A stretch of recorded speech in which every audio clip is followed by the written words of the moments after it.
House Blend Cafe, episode 2, with the one and only Devin Tyrell. How are you, sir? So good. Thanks for having me, man. Happy to be here. You know what it is? Two Georgetown guys, passionate about what they do, having a conversation here today. So, as I was saying before, let's see where this thing takes us, because I know that you got a lot of good insight to what you're up to and where you're going. So I'm looking forward to going deep because I'm going to learn something. I know if there's anything I know, there's people are going to learn something today, even if it's in microdoses, and that's okay. That's what I love. Yeah, I hope so. That's why we're here. Happy to have a chat. What's you currently just um you live in Georgetown or Acton? That's the always the question. Yeah, so I live in Georgetown. L- I've lived here with my wife for since 21 now. Here's my big question of the day. I was always thinking about this: is what made you move to Georgetown? So the two of us were renting in Milton, and we were looking to buy. We loved it there in Milton, and we're kind of looking around there.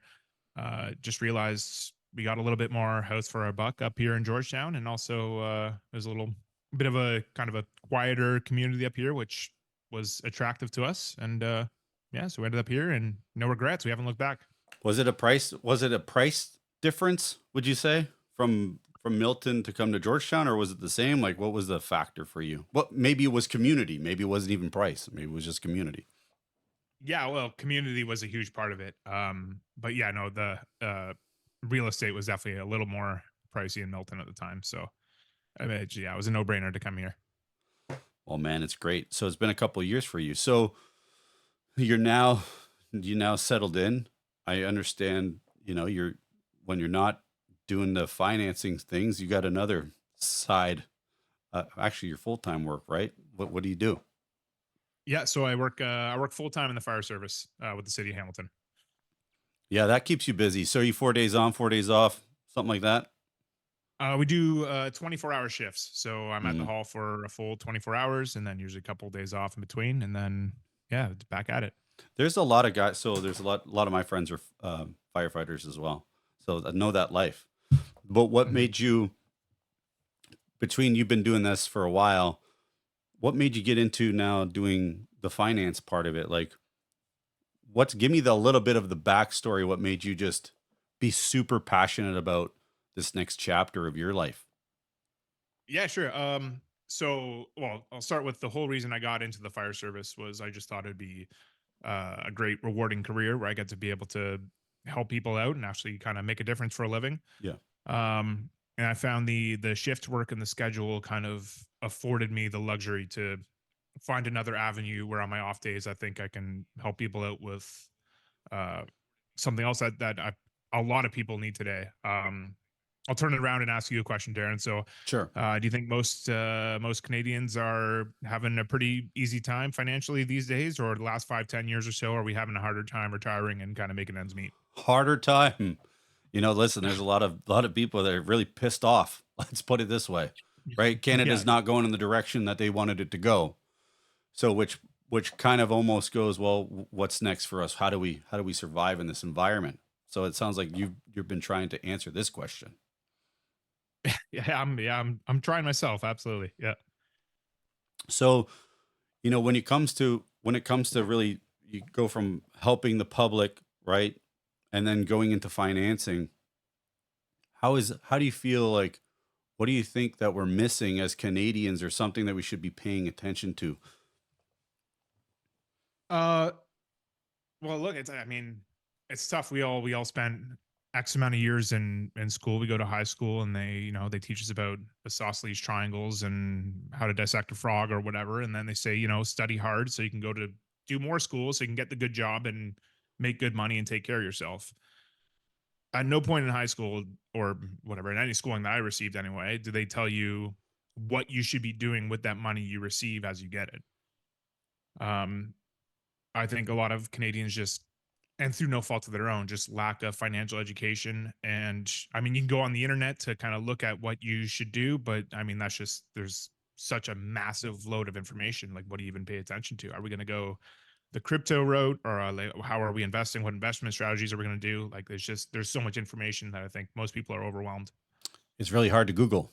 right? It's like if you have It's a tough financial one. questions and you're like, where should I go? Should I go into real estate investing in my world? Should I go into the stock market? Should I go into the new crypto asset currency? Like, what do I do? So you and I both know it's really not a Googleable. It's not a Googleable product. You really have to rely on somebody to give you that information or that insight to allow you to to really understand what you're getting into or what your options are. So what you're saying is that you're like, hey, listen, this topic is really not talked about in school, and I think there's a better way for folks to learn. So it's like now it's kind of like the education process, and now you're like, okay, I completely now have a full understanding how it. Now I want to share what I know to people, and that's what it sounds like to me, Devin, is that that's where you're headed is really education and helping people kind of navigate that, th- their future. Yeah, 100%. So I do take a bit more of an educational approach. I want to sit down with families and figure out where they're at, what they have put their money into right now, and if that's the most optimal for their game plan, or even really figure out what their game plan is. Because a lot of people don't put a lot of thought into that. They just think, okay, 65 is the retirement age. Um, okay, well, what's that going to look like? Like we only think 65 is the retirement age because that's when our old age security and our CPP would kick in around that time. So I guess that's the time we're going to hang it up. But When should I so most people, like if we go to 65, are you finding that people are getting to 65 and saying, now what? Are they like, how far back should you be planning this? Like, let's say if you're 55 or you just turned 50, like, and we know it's 15 years away. Let's just say, just simple. Is 10 years enough or should we start it earlier? Uh, I really think the earlier you start, the better. There's a lot of Warren Buffett himself, a lot of other kind of investment gurus out there. They'll tell you about the markets, and they say that the biggest thing is not timing the market. We're not worried about the ups and downs. It's not about timing the market, but it's about time in the market. So the earlier you start, really, the better off you're going to be at the tail end of things.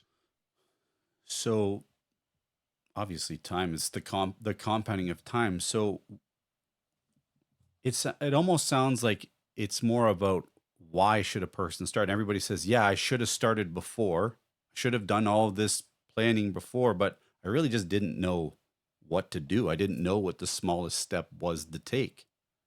So if it sounds like if we're now 65 years of age, let's just go there. If we're 65 years of age, what should we be now thinking?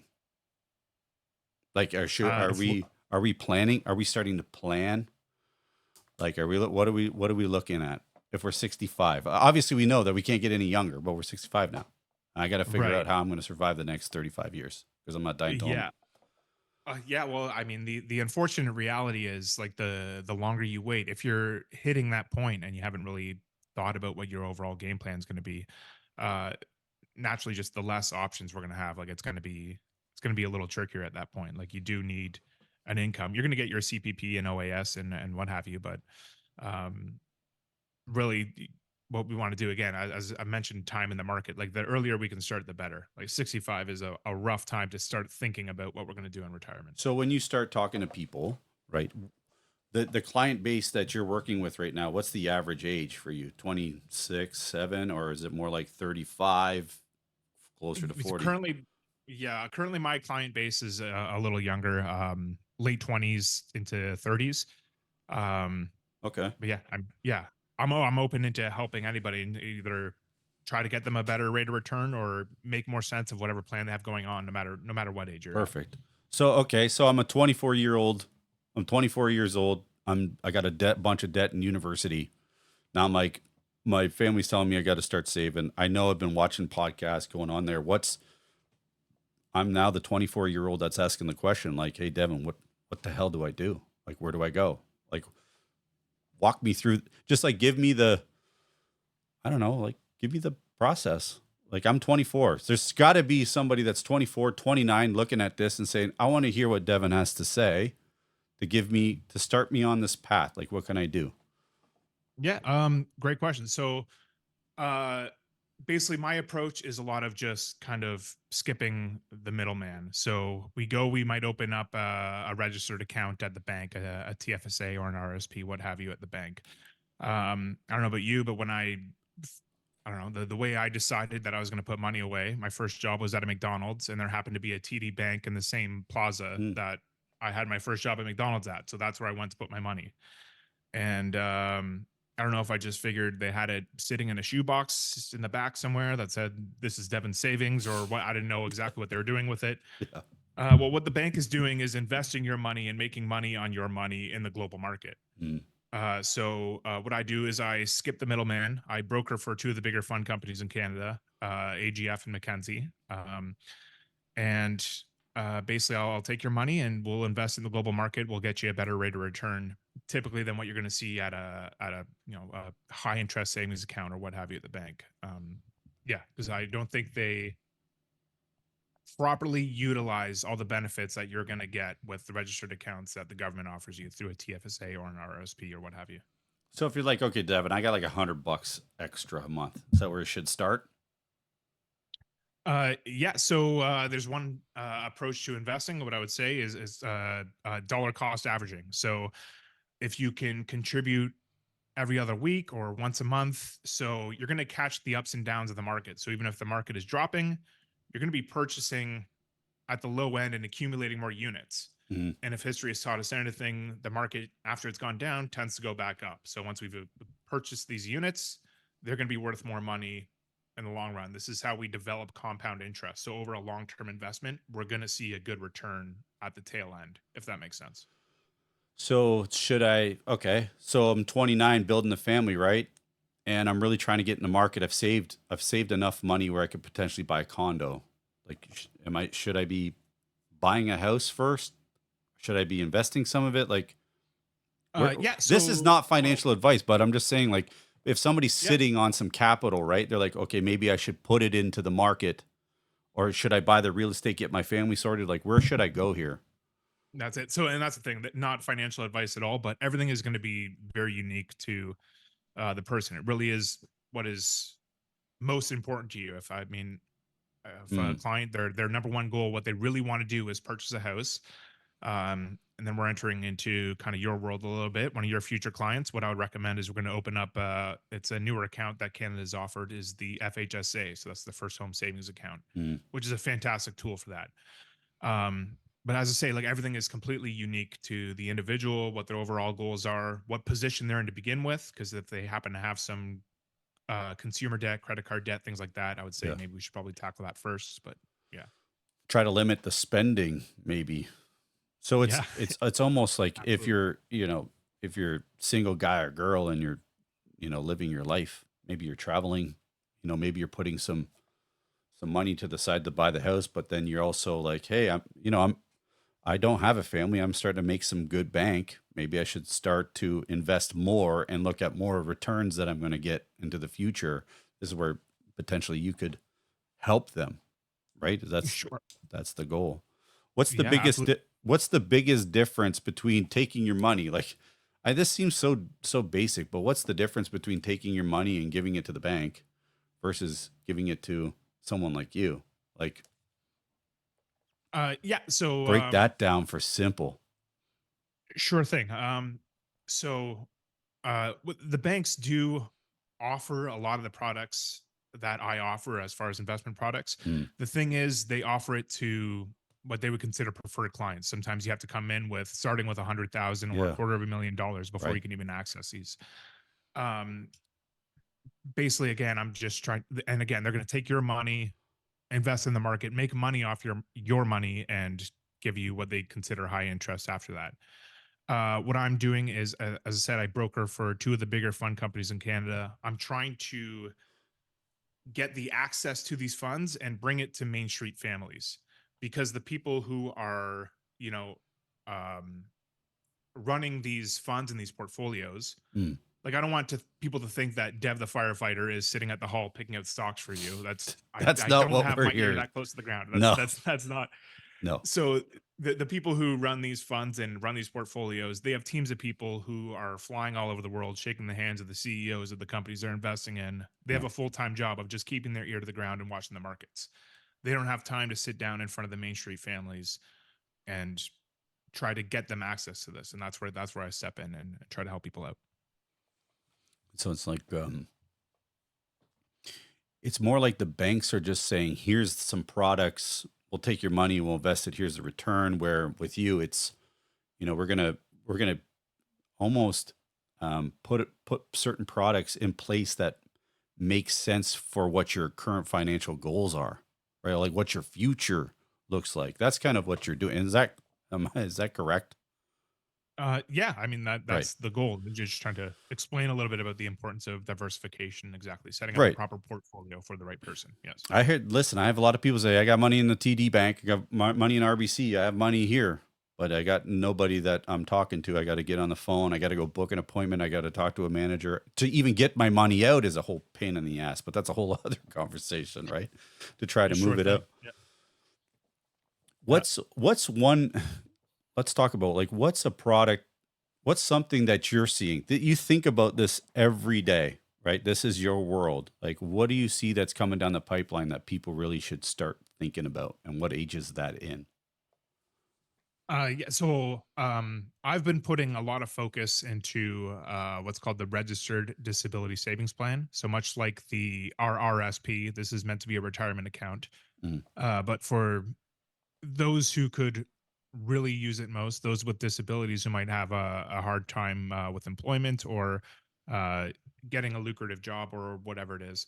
Um, it comes with a great slew of benefits, extra grants and bonds from the government, up to $90,000, depending on what your income is and what your mm. contributions are to this. And actually, only about a third of Canadians who qualify for this account right now have it or are aware of it. So I'm trying to spread the word on that a little bit. My other focus is our ESPs. So that's the Registered Education Savings Plan, to help our kids save up for post secondary education. Because from what I've seen out there, there's less than optimal products in this field, and a lot of people aren't exactly informed on the best way to optimize to save up for their kids' education. So kids education and then obviously disability as well. So those are two programs. So if you wanted to get to open up that account, I if you wanted to open up accounts, you got to have more information. That's pretty much what the goal is. But it looks like post post secondary educate like post education plan is something that people aren't saving for. That's number one. If they're not saving for houses, right? They're spending Mhm. their money, but they got to take care of their kids first. It sounds like the education plan is really what we might be want to focus on. Listen, I'm 40, I'm 44, right? So my kids are growing, but as you just had a baby recently, right? That's something that's on your mind. And now you got other fellas, other girls that are now starting to think about this. So if I said, Devin, if I want to start this education plan, where do I go? How do I start? Yeah, so I mean, obviously myself, I'd be more than happy to help with anybody that. I would recommend talking to a financial professional to help you set this up. There are companies that will, I hate to use the word, it kind of like they prey on new parents who have just had a kid, typically right in the hospital. You get information regarding RESP. These are like government funded uh, kind of scholarship programs, um, that can kind of leave your hands a little tied. They're not the most optimal as far as kind of saving up for your kid's education. Yeah. We don't have to go too deep into that, but I just say from my experience and what I've seen, there you're better off talking to an individual like a financial professional to help set you up with an RESP. It almost seems like it just depends on your situation to what you're trying to achieve. Like, especially with education wise, and how much money do you think that you're going to need for your children to go to university? And what is that right now? What's the current going rate for to go to university? You got to have like at least a base number. Like, Uh, what are they I, averaging out right now? 40? yeah, it's got to be around 40, 50. Yeah, Man, yeah, it's yeah, that's why more you than gotta most people start. have. That's why you got that's Yeah, why you need 20 years. You need you need to start as soon as exactly. possible, Right. Yeah, right? 100. Um, percent so I was just trying to think, like, it almost seems like every scenario or every person has their own story or something that they're trying to do when it comes to financial. It's like I've been doing this. You go on, you end up going on Google, you go on Google searches, you're trying to use calculators or you're trying to use podcasts and YouTube, and you always get back to the same circle. It's like I always just need to really call someone. Right? It doesn't matter what I learn on Google. I always still have more questions. It's not like I can chat GPT the question and it's going to shoot back out to me. You really truly need a professional at the end of the day. It doesn't matter whatever you're trying to do financially, like compounding over time. You need to have a strategy. That's you. 100%. Well, yeah, yeah, and so it's been shown that people who sit down with a financial professional tend to do better over the long run. There are great tools if you know what you're doing out there. A lot of people are going the kind of do it yourself route. So there's these apps like Well Simple and Quest Trade, and they sell you on the no fees or the low fees. Um, but typically, what happens is a lot of people are investing through these apps, and they're not able to stomach the dips in the market. They don't Mm. have the discipline to sit in the market when things are start to go slightly awry. And a lot of people are losing money on these apps because they don't have someone to talk them off the ledge or just kind of explain the nature of the markets as it's affecting them. If you know what you're doing, I think it could be a great route. Kind of invest in your own ETFs on the apps, but uh, Well, yeah, let's be it's been honest. shown. Not everybody knows what the hell they're doing, right? Like Well, that's sure, the yeah, person who's in the room says, "Yeah, I can do it on my own. I don't need these guys." Yeah, it's the same people that are saying, "I can sell my house myself. I don't need these agents. Forget it." Yeah, but 97% don't need agents. 97% or whatever the number is do need some help. Do need some assistance. So I think we got to not focus on that 1% that's doing it. Says, "I don't need it. I have enough experience." Hey, it's cool. That's right, great. You do, 100, yeah. but And the people thing need is, help. when you do hit a snafu or you have a question and you're kind of going the Mm. do it yourself route, well, I mean, you can call the 1-800 number that Well Simple has for you. I'm not sure who's going to answer or Oh, when, but brutal. again, Brutal. my One eight clients have hundred my phone numbers. number if you have a question. Yeah, yeah, yeah, exactly. People don't understand the power of being able to contact a human being and get an actual answer to your actual question. Besides pressing 1 and 4 and 8 and 9 over the course of 15 minutes, that's Yeah, just exactly. right. But that's the thing. It's like you work with the right people, right? The right people. You're going to ask the right questions. Going to get the right answers. And if you have a question, you can talk to somebody, and guess what? They're going to tell you exactly what you need to hear, which is my whole point. Just give me the Mhm. information of what I need to know. I have a question, answer it, and we'll move on to the next thing. So yeah, stay Yeah, away from and the again, 1-800 numbers. yeah, exactly. And even for my clients, look, I don't claim to know everything. I don't claim to always 100% have the answer at the ready, but I know how to find the answer for you, and I'll do it as fast as possible just for you. Yep. Yeah. So the takeaway, Devin, I feel is if you're in the beginning stages, or even if you're in the beginning stages, you have to have a strategy. If you don't have a strategy, stop Googling, start calling someone, right? Right. Call Devin or call someone. The other thing is that maybe you've had somebody that's been doing the same thing for you over the last, I don't know, decade, and maybe it's now time where you need to maybe you should look at another option. How many people, Devin, like I'd be curious to know, like there's got to be people that have portfolios out there that just like, I don't deal with it. I got Eddie. Eddie deals with it. He tells me the numbers. I'm fine with it. Like, how many people really just take the time to say, hey, how about you get a second pair of eyes on this? Maybe there's another opportunity there for you. Right. Yeah. And sometimes just, yeah, as you said, another set of eyes or set of ears, just someone else who might ask you a few different questions that maybe you're not getting from the person you're currently working with. Like maybe you don't even know exactly what you're goals will be until that conversation gets opened up, right? So Because you've been doing another the same opinion, thing over and over and over again every year. Every year, you just check the numbers. Here are the new. This is what we think the position's going to be.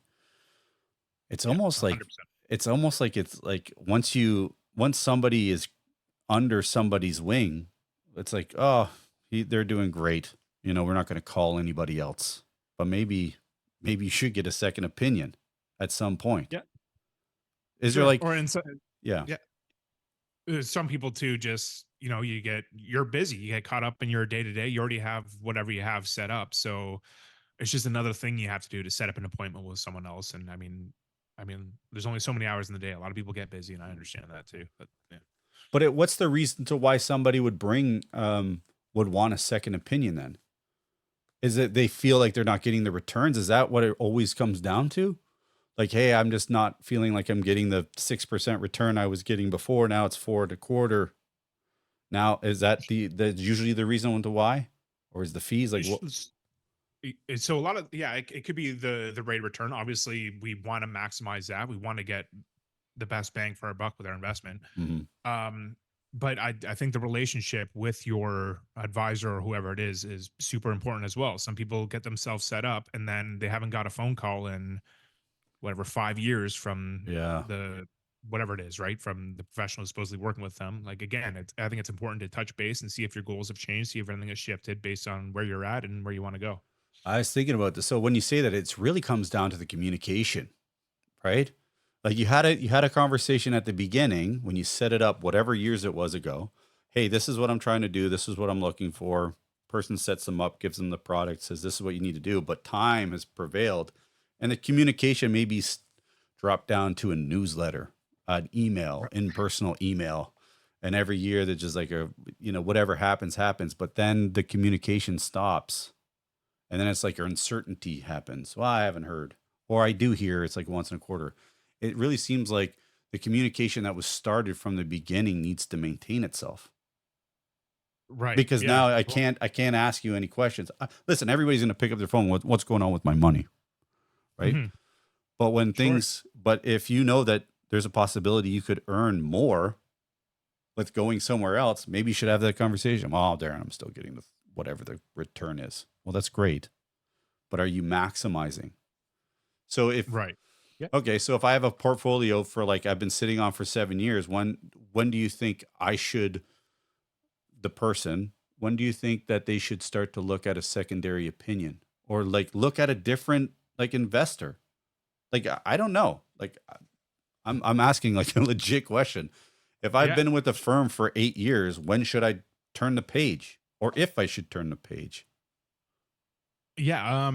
I would honestly, I would think for myself anyway, as long as the communication is there and they're sitting down and showing what your rate of return is and why and what your investments are doing compared to the overall market, like whatever, whether Uh-huh. it's the S&P or the Dow Jones, whatever. I mean, because I mean the markets are going to fluctuate. That's what they do. Uh, but I mean, if you could see your overall rate of return in comparison to that, you have a good rapport and a good relationship with your advisor. Um, There's I mean, going I to be think no it'd be reason to leave? well, I would never say never. I mean, if you want to try to get a better rate of return, I don't think it hurts to constantly be doing homework. Um, but yeah, I mean, if you have a great relationship with your advisor and you seem to be happy with your rate of return, I'm going to say you're sitting pretty Yeah. or more pretty than a lot of people are. So trust, communication, trust, return, right? Communication, trust, Yeah. return. Because if they're not performing, but I guess also the other part, you listen, you're not going to just change because you think somebody's going to get you a better return. You got to believe that what they're communicating to you is Well, that's the thing. And how long will it right. take for them to prove that they're going to get Right. you a better return? And are you going to, compare that with your old portfolio with your old advisor for how many years to make sure it is better, if that makes sense? Like, I don't know. That's good. That's interesting. I'd be curious to hear somebody who made the transition. Like I'd be like, hey, so why did you change from one financial company to another? What was it? That should have been the question, right? I wonder if anybody knows. Like maybe there's somebody that out there that has made the change, and I'd love to know um, in the comments why you changed. Like what made you change from a person that you were with for years upon years and then made the change to the new company. Do you think, Devin, it might have been the fees? Fees could be part of it. I think a lot of people should be careful with fees because a lot of people like to kind of poo poo on certain products because of what's called the MRI, right? The management ratio, management expense ratio. Um, so they see these high fees. Oh no, I'm paying 2%, I'm paying 3%.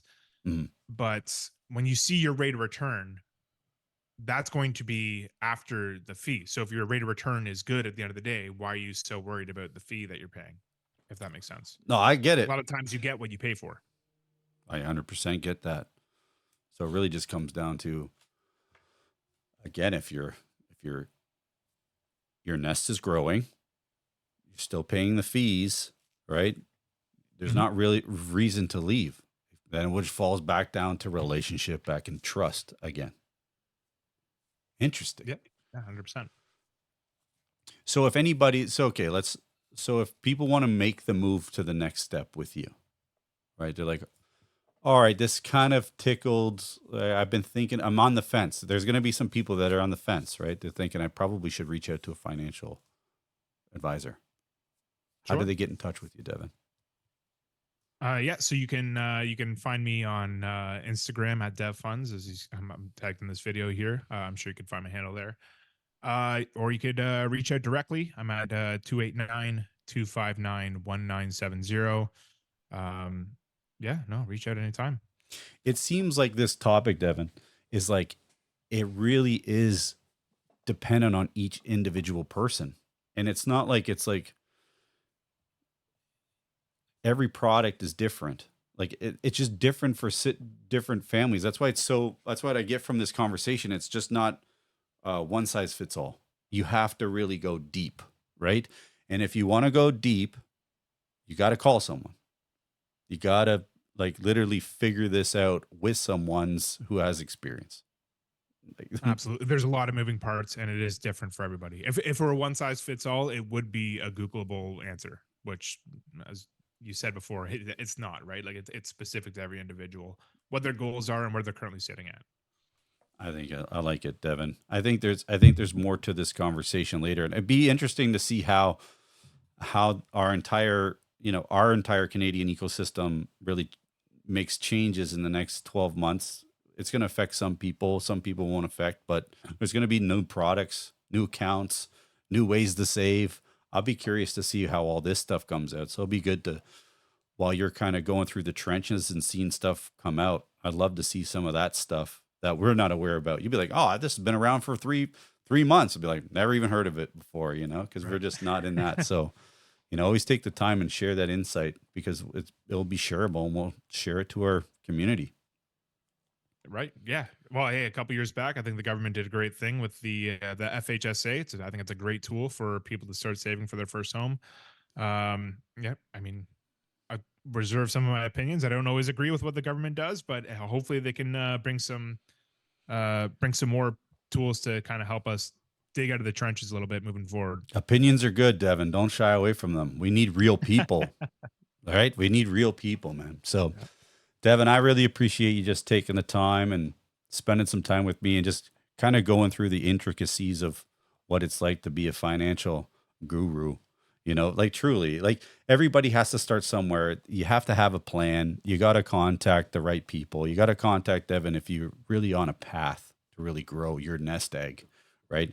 And it all really just comes back down to when you're selecting a professional like yourself, you got to have the trust, you have to have the communication, and you got to believe the plan to where it's going. And we've given them all those tools to at least to start the process of what's going to be important for you. So, and I think this has been a great little session. I like that.